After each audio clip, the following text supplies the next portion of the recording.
I live in an old apartment building on the edge of town. It's not the nicest and definitely not the safest neighborhood, but the rent was cheap and there weren't many neighbors. Everything started in the winter when the frost bit your cheeks and the snow froze to the windows so hard it felt like the world itself had stopped. That's when a new tenant appeared in the building. I first heard about him from the neighbor upstairs, a little old lady with a cat. She said, "Someone moved in. I've never seen him, but the doors in the hall creak at night like someone's walking up the stairs." I laughed it off back then. Old ladies like to make up stories to entertain themselves during long winter nights, but soon things started to get weird. First, the security cameras installed on every floor began acting strangely. They were working, but the recordings never showed the new tenant. The door on the third floor would open and close by itself, yet the footage showed no footsteps, no shadow. I started checking the recordings every day after work. At first, I thought it was a technical glitch, but the longer I watched, the more obvious it became. The camera simply couldn't see him. Second, strange smells started appearing in the hallway. They weren't harsh, more like damp and earthy, as if someone had dragged something rotting into a dark corner. Sometimes the scent was sweet, sometimes sharp, but it never lasted past morning. I tried asking the neighbors, but everyone pretended they didn't notice anything. One night, I was coming home late from work. It was nearly midnight, and the snow crunched under my boots. I reached the second floor and noticed the door on the third floor was slightly ajar. I didn't see anything suspicious, but something in the air froze me in place. The hallway was colder than the street, and then I heard a faint, almost inaudible whisper. "Hello." I froze. The whisper sounded close, but no one was around. I turned on my phone flashlight and slowly approached the door. It was surprisingly warm, as if someone had just touched it. I knocked. Silence. And then the door slammed shut abruptly, as if a gust of wind had pushed it from the inside. The next day, I asked the old lady who lived there. She shook her head. "I don't know. Seems like he's always been here. I've never seen him, but the door is open every night." I started checking the mailboxes. The usual, bills, advertisements. But on the third floors, across from that door, I found an old worn mailbox with no name on it, as if someone wanted no one to touch it. Then the dreams began. At first, they were minor, footsteps in the hall, stairs creaking. But after a couple of weeks, they became vivid. I saw shadows sliding along the walls, heard whispers directly in my head. Sometimes it felt like someone was standing right behind me, breathing on my neck. But whenever I turned on the light, nothing. I tried talking to the other tenants. Most acted like everything was normal. One guy on the first floor admitted he'd also heard footsteps, but the cameras supposedly showed nothing. He started getting nervous, but never agreed to check it with me. The peak happened last night. I woke up to a knock on my door, hands trembling. I opened my eyes. The hallway was empty. The noise repeated, now directly in front of my door. I grabbed my flashlight and walked toward it, and I saw footprints on the stairs. Wet, like they just stepped out of the snow. They led toward my apartment, then abruptly stopped at the third floor door. I stepped closer and smelled it. Strong, sweet. I saw no one, but the presence was so intense I wanted to run. I bolted back into my apartment and glanced at the door. It was slightly ajar, and quietly slammed again. This morning, I checked the cameras again. As usual, empty. Silence on the third floor. Smell gone. But when I looked down the stairs, there were new footprints in the snow. They led right to my door. And here I am, standing in my own apartment, hearing someone quietly scratching outside. I know the cameras won't show him. The neighbors won't acknowledge him. And the scariest part, I'm beginning to wonder who's real, me or this new tenant. As I write this, the whisper comes again from the darkness. Soft, almost friendly, but there's something alien, unnatural in it. Who is he? And why is he here? All I know is one thing.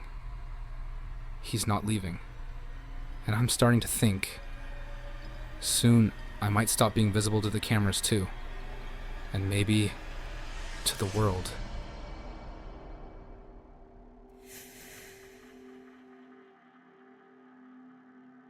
I found that diary by accident, although lately it feels more like it found me. The house was left to me by my grandfather after his death. Nothing unusual.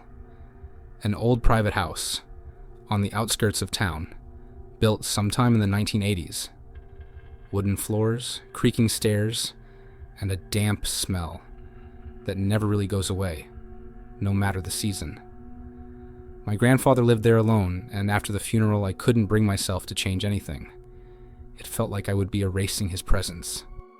I hadn't opened the attic for almost a year. It was full of junk, boxes of books, old tools, faded furniture.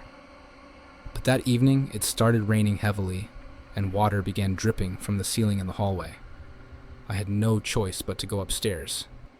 When I climbed up, the light from my phone revealed wooden beams, cobwebs, and dust slowly settling in the air. I was inspecting the roof when I noticed something lying apart from the rest of the clutter. A small leather notebook. Worn, dark, with no title. It looked too deliberate, as if someone had placed it there on purpose, not forgotten it decades ago. I was sure I had never seen it before. I sat down on the floor and opened the first page. Date, 1998, the year I was born. The entry was only one line long. He was born today? So far, everything is going correctly. I smirked, trying to convince myself it was just a coincidence. My grandfather could have been keeping notes. Maybe it wasn't about me at all. But then, why that year? I turned the page.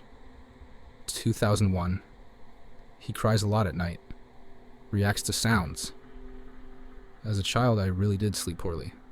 My mother used to say I startled at every little noise. With each page, the air felt colder. 2005. Afraid of the dark, especially the hallway. 2009. The dog in the yard. A trauma he will remember. I remembered that day clearly. The German Shepherd broke free from its chain.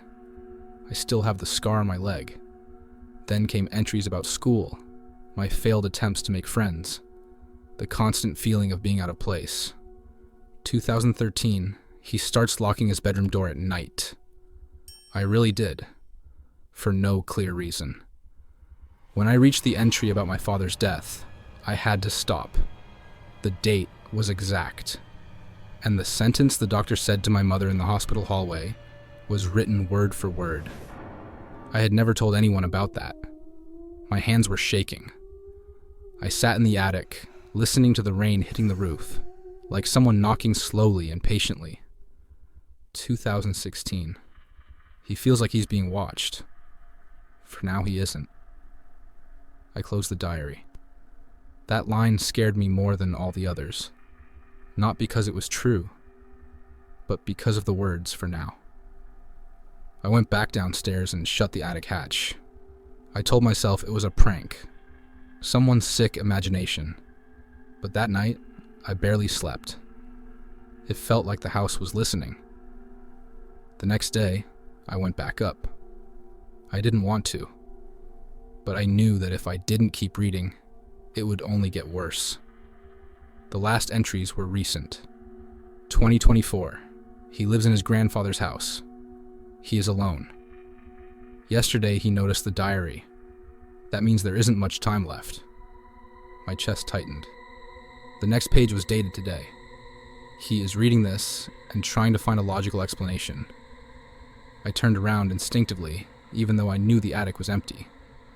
The final written page read, "Tonight he will hear footsteps downstairs. He will assume it's the old house." I closed the diary and hid it back in the box. I went downstairs, checked the doors, the windows, The locks. Everything was secured. That night, I lay in bed, staring into the darkness. The house stayed silent for too long. Then I heard it. Footsteps. Slow. Careful. Coming from the hallway. I didn't get up. I barely breathed. The footsteps stopped right outside my bedroom door. And that's when I remembered a sentence I had only glimpsed, written on the very last page. He will never read the final entry. I still don't know who wrote that diary, and why the next page is still waiting.